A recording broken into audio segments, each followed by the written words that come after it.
Reed, we're hosting an event today. Professor Jill Stauffer has spent the past 7 years working at Harvard College to create an interdisciplinary human rights program there. Before she taught there, she taught at Amherst College in Massachusetts in the Department of Law, Jurisprudence, and Social Thought. And before that, she taught at the Philosophy Department at the Don J. College of Criminal Justice / CUNY in New York. Her most recent book is Ethical Loneliness, The Injustice of Not Being Heard, which was published in 2015. This talk is part of a series of talks being put on by the Swarthmore College Department of Philosophy, along with the Provost Office, which is part of a larger Human Rights Awareness Week, so there have been a bunch of events, and we encourage you to go to those as well. These have all been supported a lot by Professor Thomas, and she's done a great job. So without further ado, Professor Stauffer.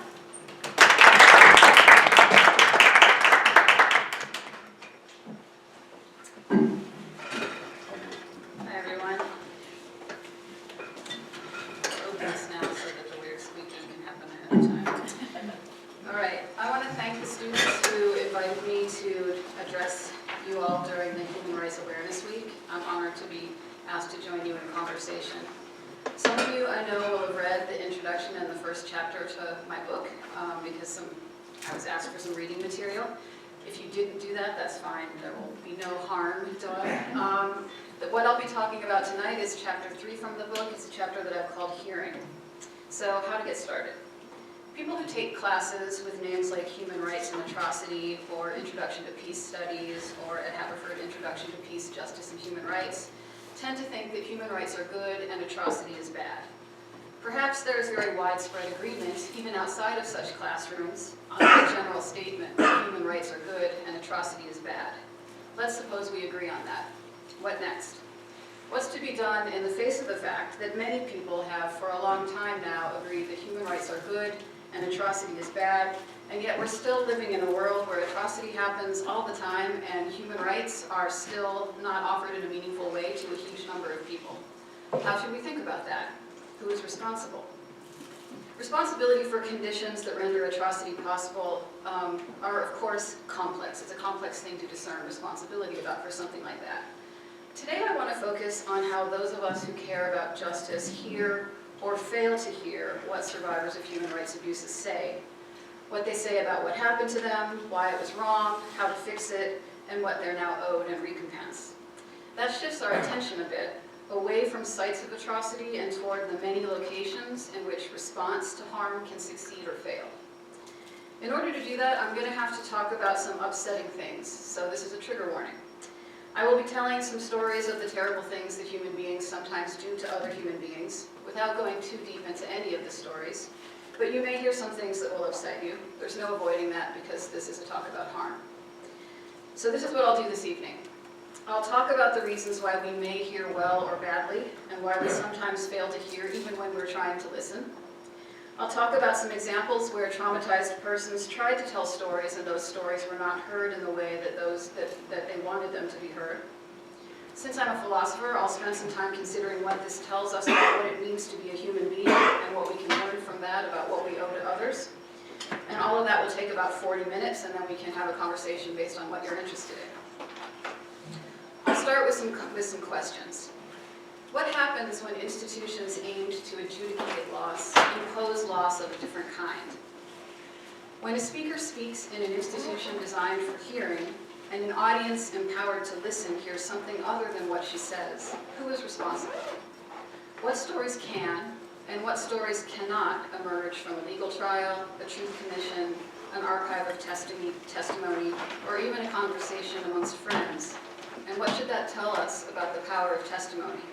My focus today will be on instances where the gap between what is meant and what gets heard produces a kind of injustice that may have something to teach us about the fraught relationship between communication and loss as it surfaces in places designed for hearing.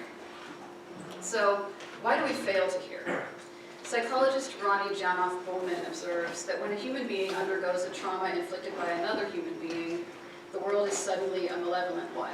Quote, not simply because something bad has happened to the victim, but because the world of people is seriously tainted. Trust in others is seriously disturbed, end quote. Such a violation damages a person's sense of her own self's boundaries and may destroy her trust in the world.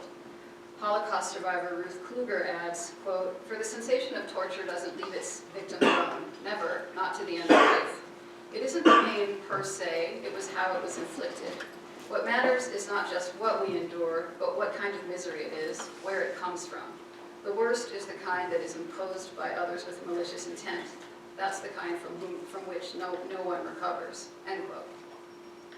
Along those lines, another Holocaust survivor, Jean Amery, remarks on how the infliction of violence by other human beings can destroy a self.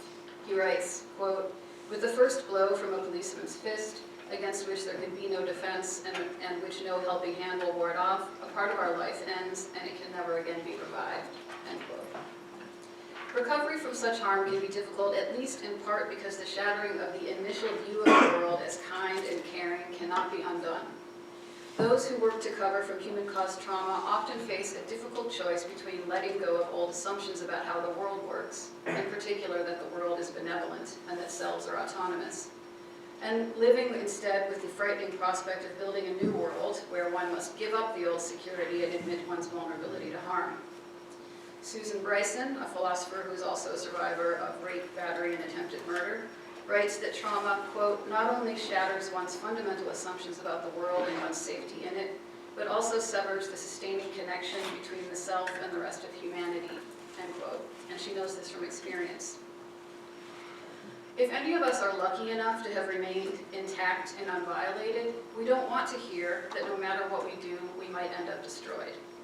That the fabric holding the world together that we experience as relatively safe is very fragile. We don't want to know that, and so we may find it difficult to hear a story where that is the message. That's one complication in how we hear. There are others, which I'll discuss today as we make our way through the stories. So how can we hear well? Let me begin with a quote from the literary theorist Eve Sedgwick. She writes, quote, "To read from a reparative position is to surrender the knowing, anxious, paranoid determination that no horror, no matter how apparently unthinkable, shall ever come to the reader as new," end quote. Another less eloquent way of stating what Sedgwick says is, if you read reparatively, you open yourself to surprise, to the sometimes unwelcome sense that you do not already have at hand the tools you need for hearing and responding. Such an experience can be unsettling, and so we may understand why what Sedgwick calls paranoid reading so often predominates in critical scholarship. Paranoid reading is a kind of insurance policy against the disappointment that comes with wanting the world to be one way and finding that it is not that way. If, when you analyze the world, its people and events, you arrive at the analysis always already knowing that what you'll find is oppression, violence, and abuse of power needing to be debunked, you won't be disappointed when that's what you find. One of Sedgwick's points is that if that's your technique, then in your search for the theory or structure that explains the objects of your focus, you may miss some ambiguities haunting them. In doing that, you may also inadvertently subscribe to a theory of communication as transparency, where what gets said means only what is said and the truth sets things aright. And if that is your belief, you may, as Sedgwick notes, fail to note that uncovering abuse does not accomplish repair on its own. Sometimes it doesn't even help. Reparative reading opens the reader to surprise, to finding the world in a state she did not expect, for better and for worse. When Sedgwick uses the term reading, she doesn't only mean what happens when we pick up a book, but what our practices of interpretation are in general. If you read or encounter the world in what Sedgwick would describe as a paranoid way, you approach every occurrence as if you already understood what it is and what it will mean going forward. But if you read and interpret the world in a reparative way, you leave more room for uncertainty to speak to you, to tell you to look deeper as something that isn't immediately understandable or that doesn't fall directly into a set of pre-existing categories. That matters because persons open to being unsettled may, at certain times and in certain places, be most able to improvise responses to harms that no pre-existing remedy fully comprehends. That will make a difference in an institution of justice like a court or a truth commission. It will also matter in your personal relationships. The self with a will to repair needs to be open to being interrupted, to hearing something other than what is expected. And that matters because some kinds of loneliness, some harms, and some injustices are made of a failure of hearing. Such failures may happen even in institutions designed for hearing, courts, archives of testimony, truth commissions, a conversation, a doctor's office. When a speaker speaks in an institution designed for hearing, and an audience empowered to listen hears something other than what she says, it can be difficult to determine who is responsible for failed communication, especially if we get stuck thinking that responsibility equates with culpability. When we do that, we think that legal culpability gives us the whole breadth and depth of our responsibility, and then we allow law to tell us what the world ought to be. But things are more complicated than that. If we think of responsibility instead not as legally defined blameworthiness, but as duty to respond or be responsive, that is, the duty to participate in building a shared world, then other possibilities present themselves. So, since we're talking about failed communication, let's talk a little bit about irony. Unless you and I possess between us a fairly wide array of shared meaning, I'm probably going to have to explain to you any attempt I make at irony, because of the gap in irony between what is said and what is meant. If I just assume that you know what I mean, we might end up in the situation Jonathan Swift found himself in when people thought his essay, A Modest Proposal, was a horrifying call to cannibalism rather than a biting criticism of the average rich person's indifference to poverty. That is a danger attached to irony, and perhaps most of us are fine with the risks involved. But part of my aim today is to discuss the risks that reside in the gap between what gets said and what gets heard, and how those risks may weigh more heavily on some persons than others. For an example, let's go way back and start with some irony from ancient Rome. The Roman poet Horace begins one of his satires with this line. He writes, "I happened to be going along the Via Sacra, thinking as I tend to do on some trifle, I don't remember what, and I was entirely absorbed in it, when a man I knew only by name ran up to me and took me by the hand and said, 'How are you, dearest thing?'" End quote.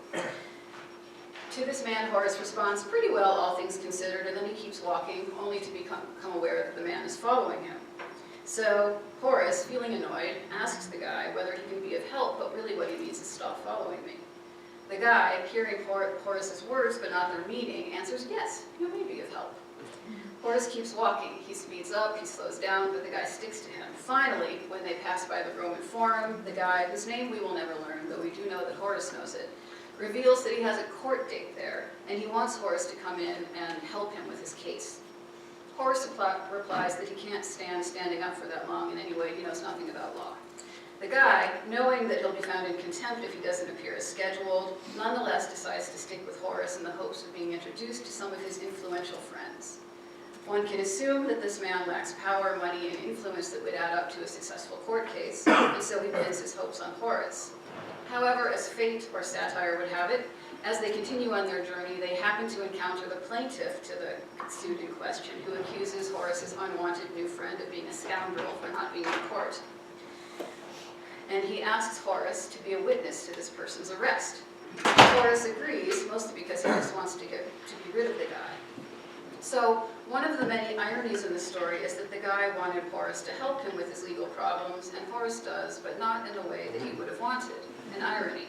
Instead of standing up for him in court, he acts as a witness to his arrest. I begin with this example from Roman satire because it speaks to how law, power, and communication come together, and also to who the winners and losers in that mix tend to be. Let's move forward in time. In 1980, towards the end of a 90-minute interview done for the Fortunoff Video Archive for Holocaust Testimonies at Yale University, an interviewer tells a woman named Hannah, "You were able to survive because you were so plucky." Hannah responds, "No, dear, no, I had no." And meanwhile, the two interviewers are whispering something to each other off camera and momentarily ignoring her. And she continues, "How shall I explain to you? That time I had already determined to survive, and you know what? It wasn't luck, it was stupidity." At this, the interviewers laugh, and one of them calls out, "You had a lot of guts." And Hannah continues, No, there were no guts. There was just sheer stupidity. And then you hear some more laughter, and one of the interviewers stands up, blocks the camera, and turns it off, and that's the end of the interview.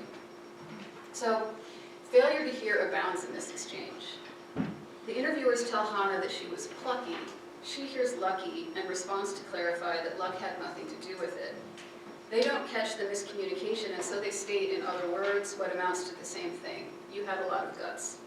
Meanwhile, Hannah is trying to correct their misperception, to describe what really allowed her to survive, but that's what we do not get a chance to hear from her. We don't find out what it means to Hannah to survive through stupidity. Interviewers set up a scene for hearing and then fail to listen. An irony. It seems wrong, somehow disrespectful to call that irony, but that's what it is. Horace, his friend, wanted help with his legal case, but he got it, but not as he imagined. Hannah told her story for an archive, but the way in which it was heard may produce a story different from the one she would call her own. Hannah's interviewers seem to want redemptive stories about the resilience of the human spirit and the drive to live against all odds. Because that is what they want, it is also what they hear. Lawrence Langer points out that while there may be redemptive stories to tell, many times survivors of grave abuse do not marvel at the strength of the human spirit, especially not their own. Instead, they mourn its fragility when the isolated self has no support from the surrounding environment to validate it. In other words, if we really hear what testimonies such as Hannah's try to convey, we might find ourselves face to face with our own responsibility as listeners who have the power to hear or fail to hear. Of course, those who are put in the place of the hearer of testimony may have reasons for not hearing well. They may be constrained to adhere to the facts of the case or the established laws and procedures. They may have a political interest in a restorative discourse. They may think they only have to hear about bodily ailments or legal context. They may be overwhelmed by how far the demand for help exceeds their capacity to offer assistance. Or they may be protecting themselves from the trauma of hearing. After all, stenographers, interpreters, and journalists working on the South American Truth and Reconciliation Commission developed symptoms of post-traumatic stress disorder from listening to stories of violence. So, listeners have a responsibility to hear well, but they may have conscious or unconscious resistances to hearing well. Janoff Bullman has argued, using studies and her own clinical work as evidence, that human beings have a need to assume that the world is benevolent, and that responsible actions can lead to good outcomes. That is another way of saying that human beings want to be able to take they want to take their own existence for granted, and so they work very hard, sometimes to the point of denial of reality, to make of the world a place where they might do that. Even though it seems to inhabit the opposite end of the spectrum, the will to believe in the world's benevolence is related to what Sedgwick called paranoid reading, in that it, willfully or not, structures the experience of the world for predictability. Dan Bar-On has shown in his studies of the descendants of Holocaust perpetrators and survivors a will to distance itself from a difficult truth. In one case, a man who finally asked his father about his job as a train conductor in Germany during World War II learned, after his father's initial denial, that his father had watched a large group of prisoners shot to death on a train platform. A year later, when Bar-On re-interviewed the man, he did not remember his father's disclosure or that he had in turn repeated the story to Bar-On. Judith Herman calls this, quote, a double wall erected to prevent acknowledgement of the memory of the crime. The fathers did not want to tell, the children did not want to know, end quote. This is part of how we shield ourselves from painful knowledge. It is also how we perpetuate the pain of those who lack the capacity to erect such mental shelter. James Baldwin puts it well, discussing race relations in the United States in his book, The Fire Next Time. He writes, quote, this is the crime of which I accuse my country and my countrymen, for which I, nor time nor history will ever forgive them, that they have destroyed and are destroying hundreds of thousands of lives and do not know and do not want to know, end quote. Baldwin recognizes that conditions for repair and reconciliation are not met, and that beyond that, few even recognize their absence. Luckily, there's a second taped testimony with Hannah, one taken 7 years later, that rather than ending abruptly in confusion, ends with Langer thanking Hannah for her story, and Hannah responding, quote, you're welcome, maybe I feel a bit better too, I unloaded a bit, end quote. That ending might make a viewer feel good, as if something cathartic had just occurred, and maybe the speaker had derived benefit from speaking and being heard. It starts to undo how terrible it feels to watch the first tape's ending. But one can't listen to two interviews held 7 years apart during which a survivor of grave harm narrates exactly the same stories in very similar ways and not be moved by what it would mean to have those be the stories that underline a self-sense of its own history. If testimony works, it's not because someone gets to tell a story once, exercise it, and then move on from past harm.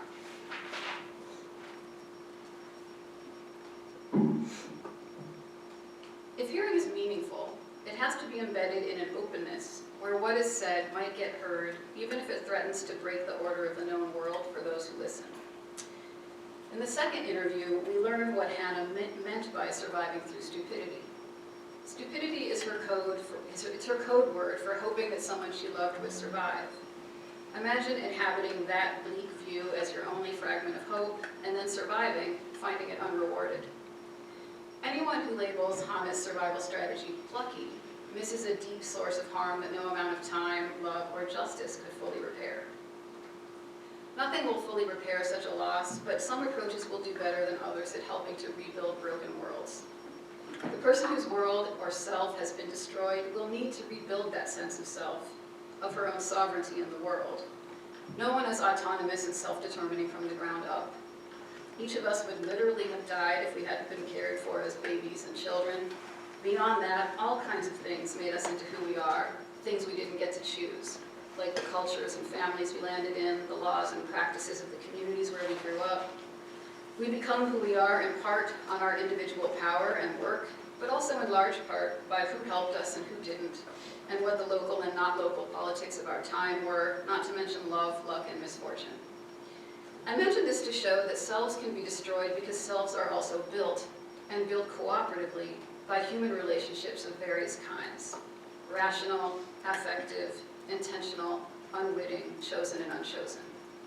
Even if selves were more self-sufficient than this intersubjective definition would have us believe, it would still be the case that, before a self could rebuild her own sovereignty, she'd need to feel safe.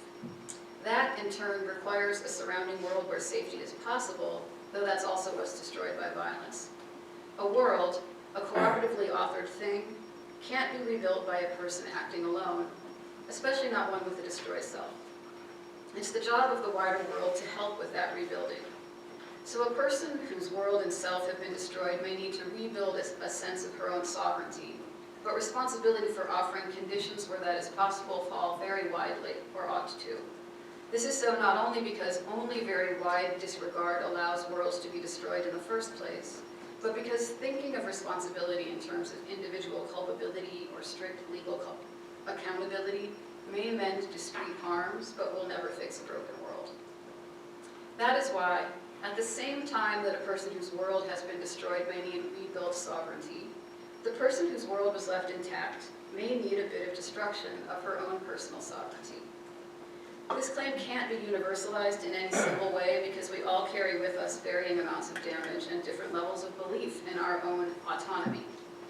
But I don't think it's too dangerous to say that a huge number of people